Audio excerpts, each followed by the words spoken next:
Deputado Raimundo Gomes de Matos, médico, filiado ao Partido da Social Democracia Brasileira. O deputado está no 5º mandato na Câmara Federal, representando o estado do Ceará. Foi secretário da Ação Social em seu estado. Preocupado com a escassez e a ampla comercialização da água, o deputado propõe uma alteração na Constituição para a inclusão da água entre os direitos sociais brasileiros. Para ele, a água tem de ser um bem universal. Mas mudar o texto constitucional é suficiente para garantir que as famílias tenham seus problemas solucionados? Eis a questão. Deputado Raimundo Gomes de Matos, o reconhecimento da água como direito social e essa garantia na Constituição é suficiente para assegurar o acesso de todos a este recurso?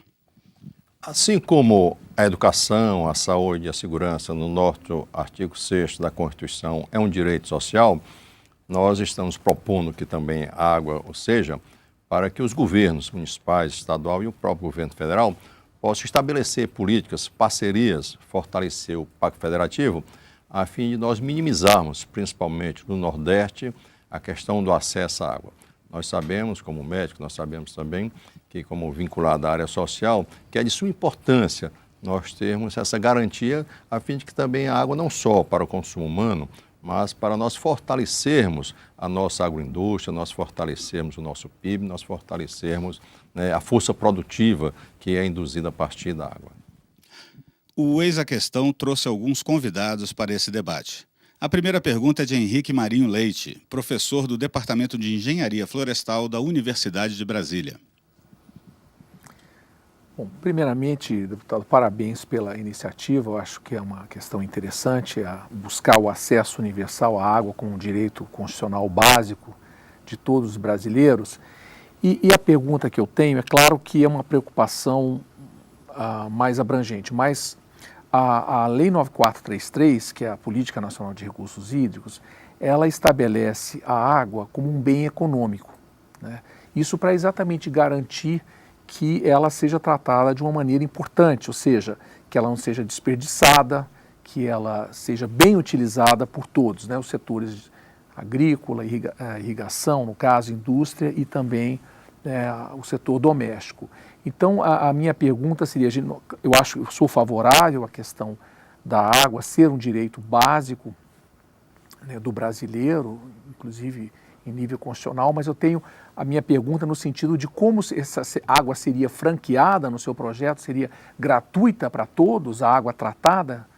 Nós temos que observar, que, como o professor bem falou, que hoje a água tem essa visão de ser um bem econômico. Entretanto, nós precisamos, constitucionalmente, fazer com que haja políticas que, a partir da educação, a partir das escolas, esses assuntos possam também ser debatidos, para mudar a cultura, né, às vezes, do desperdício da água. Quantos milhões de brasileiros, às vezes, usam lá a água nas suas torneiras com excesso? E isso é um bem durável, quer dizer, a gente não pode hoje, nós precisamos ter, através, né, a partir dessa nossa proposta, uma ampla discussão para chamar todos, né, as entidades para debater o assunto. É claro que nós precisamos ter um custo pelo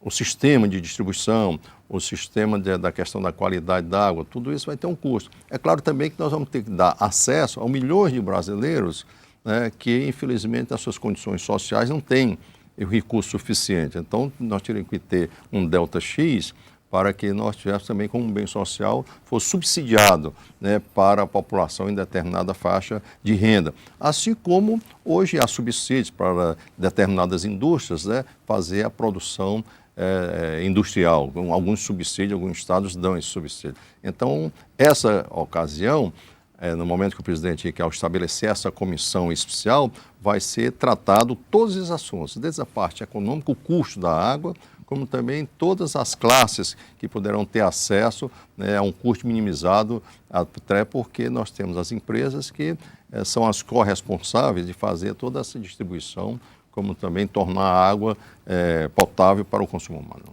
Elizabeth Góes também é convidada do Eis a Questão. Ela é consultora jurídica da Associação Brasileira de Empresas Estaduais de Saneamento. Deputado, nós gostaríamos também de parabenizá-lo pela iniciativa. De fato, o reconhecimento da água como um direito social tem o condão de fazer com que o pacto federativo se exerça a partir daí de uma forma que garanta realmente um amplo acesso à água. Contudo, há uma preocupação das empresas que prestam serviços, sobretudo do custo disso. O deputado já mencionou a ideia de que se trabalhar em torno disso, mas há não só a preocupação em relação ao custo, mas a preocupação do fator da regulação desse processo, porque dentro de uma construção da introdução da regulação no país, no setor de saneamento, mais efetivamente através do marco regulatório em 2007, a partir daí toda a construção da tarifa, ela perpassa por um processo que não permite tanta flexibilidade.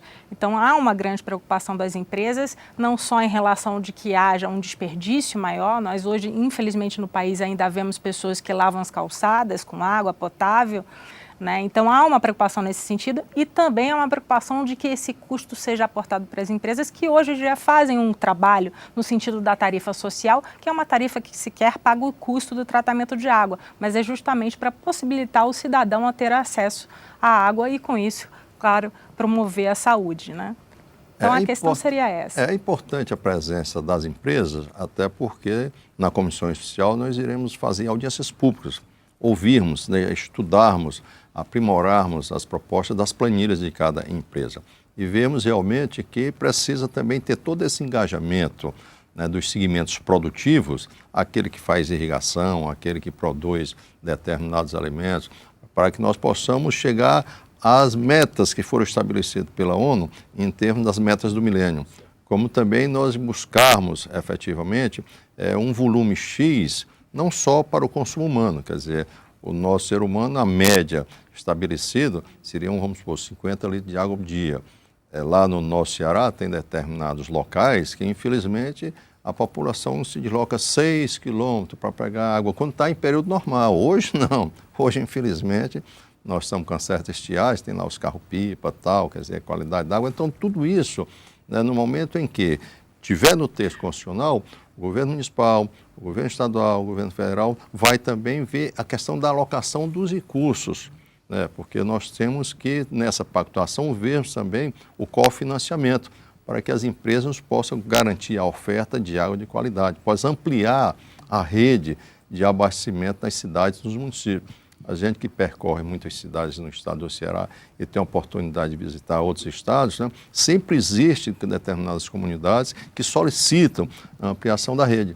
Tanto é que uma das nossas defesas é nós garantirmos a transposição das águas do Rio São Francisco, para que possa, né, ter essa oferta. É claro que existe toda ainda uma determinada disputa, né, com Minas, com Bahia, tal, nessa questão da transposição, mas o fato é que é necessário, não só para a sobrevida, né, do ser humano, mas para garantir todo esse processo de industrialização. O Eis a Questão também convidou Albano Araújo, do Programa de Conservação da Mata Atlântica e das Savanas Centrais, da Nature Conservancy, a organização de conservação ambiental.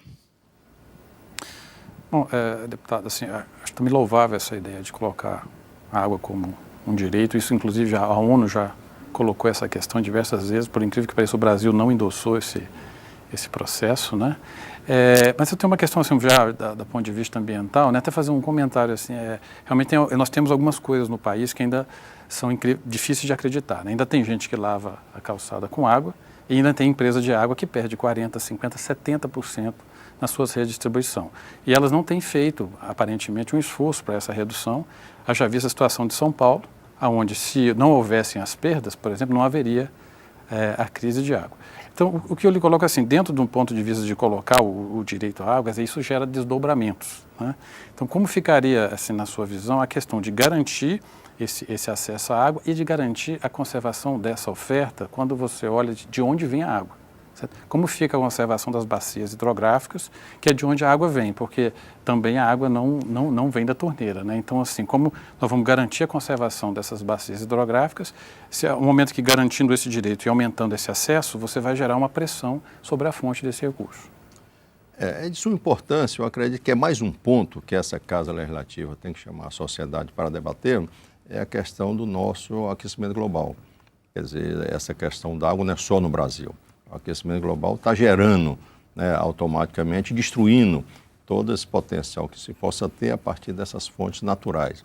me recordo muito bem, há pouco tempo, agora no debate do Código Florestal, né, nós tínhamos toda essa discussão na questão do desmatamento, da questão é necessário fazer a industrialização, implantar determinadas ações no agronegócio, mas muito mais que isso também, nós temos que ver, mantermos as nossas fontes que possam ser renováveis. E automaticamente isso vai fazer com que nessa comissão, esse assunto com certeza vai ter que entrar em pauta. Por quê? Porque é um bem durável, quer dizer, às vezes até se fala, vai ser a guerra do século, quer dizer, a energia do petróleo e algumas das fontes, às vezes pode ser renovável, teria outras alternativas, mas até o momento nenhum químico, nenhum biólogo desenvolveu, né, o H2O para a gente adquirir fabricando, não existe isso. O fato é que toda essa parte da sustentabilidade vai fazer com que também os municípios e os estados assumam corresponsabilidade de preservar, de manter, a fim de que nós possamos ter a nossa sobrevivência. Deputado Raimundo Gomes de Matos, é possível garantir a eliminação das desigualdades entre as regiões do país no acesso à água e esgoto? Aí é um problema sério, certo? Até porque nós não estamos conseguindo manter, em termos de Brasil, eu me recordo muito bem, o Ceará teve um senador chamado Beniveras, né, que ele teve um livro que foi Os Dois Brasis, quer dizer, a questão do sul, do centro-oeste e a questão do norte, nordeste. Isso passa por uma decisão política administrativa, passa por uma questão também tributária, mas o fato é que nós precisamos compartilhar. A gente observa que essa luta da transposição é histórica, desde Dom Pedro, é uma coisa que automaticamente, se realmente a transposição do São Francisco já tivesse chegado no nosso Nordeste, com certeza tinha evitado a morte de milhões de pessoas. A gente observa que há poucos dias, em Alagoas, 50 crianças morreram por questão da água do carro-pipa. Nós fizemos uma audiência pública na Comissão de Seguridade Social, vendo a corresponsabilidade, e ficou todo aquele problema. Não, o Exército faz só transportar água no carro-pipa, o município diz onde é a fonte, quer dizer, o fato é que nós precisamos aproveitar esse momento da discussão, né, para fazermos também a diminuição da desigualdade. Quando se fala em água, às vezes só o Nordeste, mas você vê São Paulo, né? Quer dizer, o porquê também. Foi alguma falta de planejamento, ou também é o consumo excessivo, o desperdício, né, que existe, e ninguém fica atento de que nós precisamos economizar. Com certeza, outros bens a população luta para preservar, para economizar. A energia, né, muito bem, a pessoa fecha lá a luz, água, tal, quer dizer, mas a gente vê o desperdício que ainda existe. Por isso que, dentro desse assunto, né, na proposta, nós vamos chamar a educação, nós vamos chamar o MEC para ver, não é botar como disciplina, mas na escola, a partir da pré-infância, a gente já começar a trabalhar essa cultura da questão da água, né, para a nossa população. A próxima pergunta é do professor Henrique Marinho Leite. Que instrumentos econômicos, já que nós temos até uma lei de pagamentos por serviços ambientais, um projeto de lei na casa, poderiam ser usados complementarmente ao estabelecimento de uma emenda constitucional nesse sentido que o senhor está propondo? Nós teremos que compatibilizar a legislação vigente, mas também no momento em que a proposta de colocar no texto constitucional vai dar uma certa obrigatoriedade do cumprimento orçamentário. Essa é a ideia. Como hoje é a saúde, como hoje é a educação, e uma parte agora da segurança. Isso por quê? Porque nós acreditamos que é de suma importância, desde o prefeito, o governador e a presidência da República, ter, acima de tudo, esse compromisso. É claro que nós arrecadamos 1 trilhão e 500 bilhões, muito bem, mas para a sobrevivência da espécie humana, precisa ter esse investimento. Como para a melhoria da qualidade de vida, precisa ter o dinheiro da saúde, precisa ter o dinheiro da educação. A princípio, eu não acrescei o saneamento, porque sabemos que é uma obra de um volume bem mais significativo, né? Precisa muito mais recurso. Mas, entretanto, no momento em que nós oficializarmos já o direito à água, com certeza, consequentemente, nós precisamos ter o saneamento sob pena dessa água, ao ser utilizada, depois poluir os mananciais. Então, precisa ter, cada momento, um momento. Então, por isso que não apresentei o saneamento em conjunto. E, segundo, toda essa proposta precisa ser trabalhada em conjunto, não existe nenhuma proposta fechada. A discussão com a sociedade, a discussão com as empresas, a discussão com todos os segmentos vão ser importante para nós termos uma lei que não seja uma lei morta, uma lei que possa ser efetivamente cumprida. A próxima pergunta é de Elizabeth Góes. Deputado, ouvindo falar os colegas sobre a questão do custo que isso vai ser para a implementação desse projeto, é preciso reconhecer que o saneamento, né, no país e a questão da água, há muitos anos não é prioridade.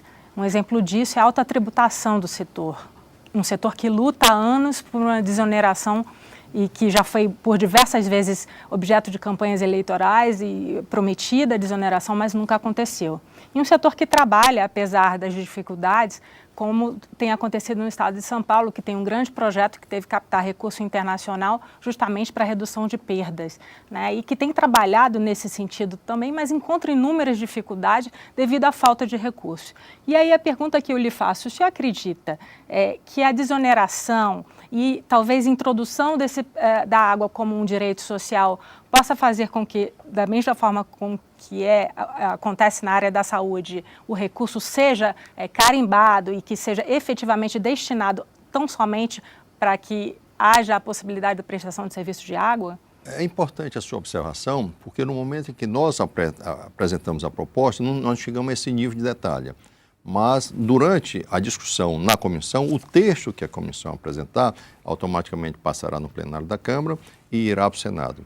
Comporta, sim, já nesse texto, ter essa pactuação. Comporta, sim, nós fazemos a garantia, como foi a emenda constitucional da saúde, como foi na época da criação do Fundeb e do Fundef, quer dizer, houve a vinculação. Isso é que precisa nós termos a tranquilidade para que efetivamente não seja uma lei morta. E dê também a tranquilidade para que as empresas possam, a partir de um fundo, nós termos, né, a segurança que através daquele fundo, e não fique somente ao bel prazer do gestor de contingenciar ou não contingenciar, mas ter um fundo para, a partir desse fundo, garantir o texto constitucional. Com a palavra agora, o nosso convidado Albano Araújo.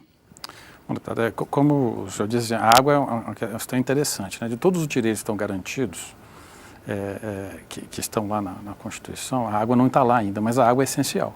Sem ela, nenhum dos outros tem como ser implementado, né? Se você não tiver água, não precisa garantir educação e saúde, porque as pessoas não vão poder estar lá para usufruir. Agora, a água, assim, ela tem essa dimensão tão ampla, tão holística, vamos dizer assim, que ela também é a base de todos os outros processos da nossa vida e do meio ambiente, né? Então, assim, quando a gente garante água para o ser humano, não significa que é só água de beber, né? Precisamos de água para todos os processos, inclusive para o meio ambiente, para a agricultura, para a indústria, né? Então, assim, como o senhor vê que esse é garantido, o acesso, tem essa percepção de que a água também não é só isso, quer dizer, ela suporta todos os nossos processos produtivos e suporta a nossa existência, e ainda tem que estar disponível para o uso do meio ambiente, quer dizer, ela precisa ainda ficar disponível para que os ecossistemas também possam usufruir dela. A Organização Mundial de Saúde preconiza uma média de 50 litros dia, né, para cada ser humano. Isso sem nós verificarmos que nós prezamos a água para produzir o arroz, o feijão, para a irrigação. Nós precisamos ter água para produzir os alimentos para nós consumirmos, porque também nós não vamos sobreviver somente bebendo água. Quer dizer, nós temos que ser bastante conscientes nesse aspecto. Segundo, nós precisamos ter água também para outros produtos. A indústria de sucos, quantos bilhões de metros cúbicos de água, né, vai ser utilizado. Aí vem a cerveja, o refrigerante, quer dizer, tudo isso é uma cadeia que precisa nós sentarmos, por isso que eu acho que essa discussão vai ser bastante ampla e os segmentos não podem perder essa oportunidade. É a oportunidade de nós termos de botar no tempo constitucional. É a oportunidade que, somente agora com a escassez da água, é que está se verificando a necessidade de nós normatizarmos, que era para ter sido lá de 88 já, que a água fosse um direito constitucional. Entretanto, em virtude da escassez, em virtude do aquecimento global, é que nós já estamos nos preocupando nesse sentido. Então, nós iremos fazer uma mobilização nos estados, cada estado precisa participar da Assembleia Legislativa, até na instância da Câmara Municipal, porque precisamos formar, como já existem os consórcios da saúde, como existem outros modelos de consórcio dos resíduos sólidos, nós precisamos criar até consórcios, né, para a questão da água. Há poucos meses, lá no estado do Ceará, a cidade de Crateús entrou em colapso, os carros-pipa foram na cidade vizinha e a população interditou. Não deixar os caminhões-pipa tirar água do outro município. Por quê? Porque mais dia, menos dia também ia entrar em colapso. Então, tudo isso precisa ser pactuado em todas as instâncias, né? Não só municipal, estadual e federal, como todos os segmentos produtivos da nossa sociedade brasileira. Deputado Raimundo Gomes de Matos, desde 2010, a Organização das Nações Unidas reconhece o direito humano à água e ao saneamento. Este reconhecimento influenciou a tramitação da sua proposta na Câmara dos Deputados? Olha, eu apresentei em 2007. Eu tenho uma proposta aqui que já está com mais de 12 anos, 15 anos. Às vezes é interessante essa casa. Precisa ter a crise para poder, né, ter o apoio suprapartidário, né, de determinadas propostas. Em 2007, quando eu apresentei, lá no nosso estado, no nosso Nordeste, no Ceará, ainda não tinha essa questão que estamos convivendo hoje. Mas como médico, como membro também, eu fui secretário de Estado no Ceará, fui adjunto na área da saúde, vendo a necessidade da população, no momento em que a gente de conversar com o governador, conversar com os prefeitos as questões da água, né, ficava assim, não, eu tenho que pegar o recurso para a educação, porque é constitucional, tenho que pegar o recurso para a saúde, porque é constitucional. E eu dizia, como disse o professor, sem água não tem educação, não tem saúde, muito pelo contrário, você ia gastar muito mais dinheiro com a saúde, porque a população fica doente. Aquela criança, tem um cálculo já que eu peguei, quantos bilhões de reais são gastos por crianças que não vão para a aula pela questão da água, porque teve disenteria, teve não sei o quê. Quer dizer, tudo isso, né, eu creio que se viu, né, para que nós tivéssemos esse consenso, e o presidente Iquial já me afirmou que nos próximos dias irá estabelecer a comissão especial. É claro que nós precisamos vencer algumas resistências e lá no Senado fazer articulação no Senado para que essa matéria seja promulgada. Essas matérias de texto constitucional não precisam a sanção da presidência da República. Não existe a possibilidade de veto, porque texto constitucional é prerrogativa da Casa Legislativa, é Câmara e Senado, é o Congresso Nacional que promulga. Que algumas pessoas dizem, não, o governo vai vetar, não existe essa possibilidade. É a nossa prerrogativa, a não ser que mude a Constituição, que não existe clima para mudar a nossa Constituição. O projeto de emenda constitucional que inclui a água entre os direitos sociais dos brasileiros será apreciado por uma comissão especial e, posteriormente, pelo plenário da Câmara. O programa Eis a Questão termina agora. Semana que vem, mais um debate sobre projetos em tramitação na Câmara dos Deputados. Até lá!